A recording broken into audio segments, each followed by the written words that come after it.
यासिर, आप बताइए कि जलालपुर पीरवाला की क्या सूरत हाल है, क्योंकि रात गए वहां सैलाबी सूरत हाल पैदा हुई। लाखों लोग जो वहां के मकीन हैं उनके लिए एक आफत का सामान था।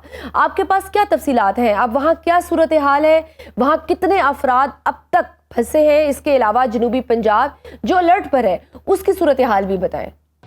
जी, जनूबी पंजाब इस वक्त शदीद परेशानी की सूरत हाल से दो चार है, क्योंकि जितने भी दरिया हैं, जितने भी बारिशें इस वक्त मुल्क के अंदर आई हैं विस्तार मानसून में, वो तमाम जनूबी पंजाब से है। दरिया सिंध वो मियाँ वाली से आगे लिया, डेरा गाजी खान, राजनपुर, ये तमाम इलाकों को डबोता है। इसी तरह से अगर दरिया चनाब की सूरत हाल देखें तो ये हेड तरीमू के बाद आगे जनूबी पंजाब का हिस्सा जो है वो शुरू हो जाता है। इसी तरह से दरिया रावी और फिर सतलुज, ये तमाम तर दरिया इस वक्त बिखरे हुए हैं।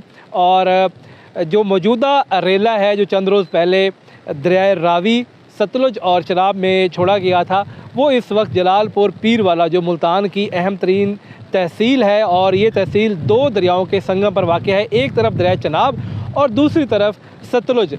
तकरीबन 52 मौज़ा जात जो है इस तहसील के इस वक्त पानी के अंदर डूबे हुए हैं।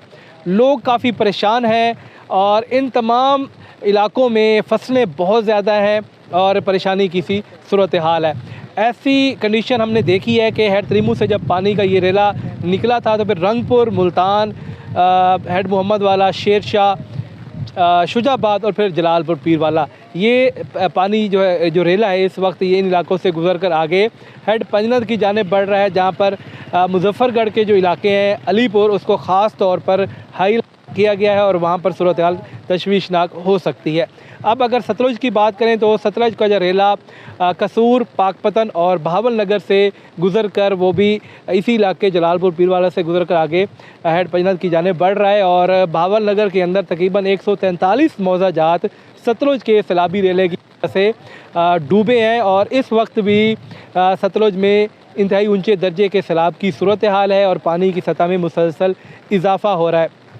दरियाए रावी जो है वो मुख्तलिफ़ इलाकों से होता हुआ खानेवाल के इलाके में दरियाए चनाब के अंदर शामिल होता है और दरियाए रावी में भी ऊंचे दर्जे के सैलाब की सूरत हाल के बायस इस वक्त मुल्तान और झंग का जो ज़मीनी राब्ता है वो मुनक़ते है और यहाँ लोगों को काफ़ी मुश्किल का सामना करना पड़ रहा है। मुख्तलिफ़ इलाकों में फ्लड बंद टूटे हैं, कई सड़कें पानी के अंदर बह चुकी हैं, ज़रई रकबे पूरा जनूबी पंजाब कपास से भरा हुआ है, गन्ने की फसल है, तिल, सब्ज़ियाँ और हरी मिर्च ख़ास तौर पर इस इलाके में बहुत ज़्यादा काश की जाती है और ये तमाम फसलें इस वक्त ख़राब हो चुकी हैं।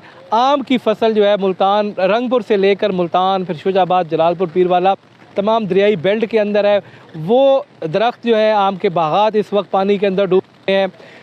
अब बात करें लोगों की घरों की, तो जो मुल्तान है, मुल्तान में इस वक्त पानी फ्लड बंदों के अंदर खड़ा है, उसको निकालने में काफ़ी मुश्किल का सामना करना पड़ रहा है क्योंकि इंतज़ामिया की जानिब से ब्रीचिंग नहीं की गई है, जिस वजह से तकरीबन एक हफ़्ता हो चुका है वो पानी मुल्तान की हदूद में बदस्तूर मौजूद है। और पिछला रेला जो हेड तरीमू पर मौजूद है वो अब मुल्तान की हदूद की जानिब आहिस्ता आहिस्ता बढ़ रहा है, तो एक मरतबा फिर तकरीबन 6 लाख क्यूसेक से ज़ायद पानी मुल्तान से गुजरेगा और जो घर इस पानी के अंदर है वो तमाम घर गिरने का है क्योंकि पानी घरों की बुनियादों में दाखिल हो चुका है। सूरत हाल भी तशवीशनाक है और शेर शाह के इलाके में जो फ्लड बंद टूटा था वो 3 मकामात से टूटा, उसकी वजह से बहुत सारे ऐसे इलाके जिनमें माजी में कभी सैलाब नहीं आया वो भी इस वक्त सैलाब की सूरत हाल से दो चार हैं। लोगों को गुजरने में बहुत ज़्यादा मुश्किल है, जानवरों का चारा इस टाइम ख़त्म हो चुका इलाकों में और जो सब्ज़ियाँ थी यहाँ से वो काश्त होकर जो मंडी के अंदर जाती थी वो सब्ज़ियाँ नहीं पहुँच रही, जिसकी वजह से महंगाई भी बढ़ रही है इन इलाकों के अंदर। इंतज़ामिया अपने फूल प्रूफ तरीके से इंतज़ाम जो है मुकम्मल किए हुए हैं। जी बिल्कुल ठीक। हमारे साथ अब कसूर से फजल हुसैन भी हैं, उनसे कसूर और उसके गिरदो नवा की सूरत हाल जानते हैं। मुख्तलिफ अजला से मकीनों की सोशल मीडिया फुटेजेस आई कि वहाँ तक हुकूमती मशीनरी नहीं पहुँची, आपके पास क्या अपडेट है? जी बिल्कुल शजिया, इस वक्त जो गंडा सिंह वाला के मकाम पर जो सैलाबी सूरत हाल है वो इंतहाई ऊंचे दर्जे का सैलाब का सिलसिला जारी है। इस वक्त अगर बात करें पानी की सतह की तो गुज़श्ता 15 रोज़ से जो पानी की सतह है इंतहाई ऊंचे दर्जे पर बरकरार है। कभी ये थोड़ा कम हो जाता है, कभी ज़्यादा हो जाता है। अगर बात करें नुकसानात की तो इस वक्त जो 90,000 एकड़ के से ज़ायद जो ज़री रकबा है वो इस वक्त मुकम्मल तौर पर ज़ेर आब आ गया है। करोड़ों रुपए मालियत की जो तैयार फसलें हैं वो बिल्कुल तबाह व बर्बाद हो चुकी हैं। 150 के करीब जो मौजा जात हैं वो सैलाबी पानी में घिरे हुए हैं। वहाँ पर इस वक्त पानी ने अपनी हुक्मरानी कायम कर रखी है।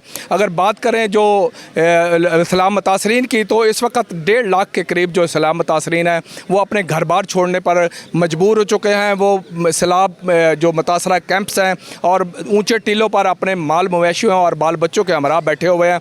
इसके साथ साथ अगर बात करें ज़िली इंतज़ामिया की तो ज़िली इंतज़ामिया ने इस वक्त जो फ्लड रिलीफ कैंप कायम कर रखे हैं, मेडिकल कैंप कायम कर रखे हैं।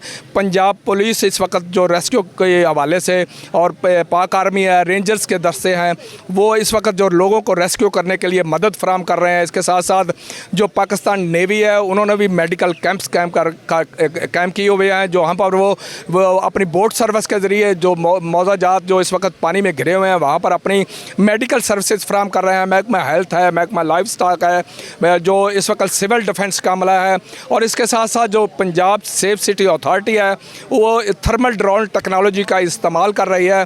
वो लोगों को ये आइडेंटिफाई करती है कि किसी जगह पर सैलाबी पानी में कोई जानवर और या कोई इंसान घिरे हुए तो नहीं है। अगर कहीं ऐसी सूरत हाल पैदा होती है तो वो फौरी तौर पर रेस्क्यू टीमों को आगाह करते हैं तो वो फिर दीगर जो अदारों की मदद से लोगों को वहाँ से निकाल कर महफूज मकामात पर मुंतकिल करते हैं। ज़िली इंतज़ामिया ने जो इस वक्त शेखपुर नो है, डिस्ट्रिक्ट पब्लिक स्कूल कसूर है, गंडा सिंह कसूर के मकाम पर है, वहाँ पर उन्होंने फ्लड रिलीफ कैंप कायम किए हैं। इसके साथ साथ जो बुल्ले शाह जो शहबाज शरीफ स्टेडियम है वहाँ पर जो जानवरों के लिए जो सैलाब से मुतासरा लोग हैं उनके जानवरों के लिए वहाँ पर उन्होंने बाकायदा कैंप किया है। वहाँ पर पानी की सहूलत दी गई है। इसके साथ साथ जो उनके लिए चारे का बंदोबस्त किया गया है। अगर कुछ रोज़ से सैलाब मुतासरीन ये शिकायत करते थे कि उनके जानवरों के लिए कोई चारे का बंदोबस्त ज़िली इंतज़ामिया से की तरफ से नहीं किया गया। अब गुज़श्ता 2 रोज़ से ज़िली इंतज़ामिया उनके जानवरों के लिए चारा भी फराहम कर रही है। ख़ुसूसन जो अभी तक ऊंचे जो देहात हैं वहाँ पर जो जानवर फंसे हुए हैं वहाँ पर भी चारा पहुँचा रहे हैं और इसके साथ साथ उन्होंने जो लोग ऊंचे टीलों पर बैठे हैं उनको टेंटेज भी फराहम कर दिए गए हैं। इसके साथ अगर बात करें सैलाब मुतासरीन की तो वो अभी भी ये शिकवा करते नज़र आते हैं कि उन्हें वो सहूलियात फराहम नहीं की जा रही जिसकी वजह से उनकी मुश्किलात में कमी आ सके। शजिया, यहाँ पर मैं आपको ये बताता चलूँ कि ये सैलाबी पानी मज़ीद ज़्यादा होने का अलर्ट भी जारी हुआ है और इसके साथ साथ बारिश का सिलसिला भी अब वक्फे से कई रोज़ से जारी होता है जिसकी वजह से सैलाब मुतासरीन के लिए बहुत सी मुश्किलात मज़ीद पैदा हो जाती हैं। ठीक, बहुत शुक्रिया। हमारे नुमाइंदे जलालपुर पीरवाला से यासिर मजीद और कसूर से फजल हुसैन भुट्टा में अपडेट कर रहे थे। सैलाब की सूरत हाल हर गुजरते दिन के साथ बदतर होती जा रही है। वफाकी वजीर एहसन इकबाल के मुताबिक मौजूदा सैलाब ने हमें 30 साल पीछे धकेल दिए और 30 साल में जितना तरक्की का काम हुआ वो सैलाब बहा कर ले गया। वहीं सीनियर वजीर पंजाब हुकूमत मरियम औरंगजेब ने कहा कि सैलाब पर किसी का इख्तियार नहीं, बारिशें भी गजब ढा रही हैं। पंजाब में सूरत हाल बिगड़ रही है। हुकूमती एदाद-ओ-शुमार के मुताबिक 42 लाख अफराद मुतासर हुए हैं। 21 लाख अफराद को महफूज मकामात पर मुंतकिल किया गया है।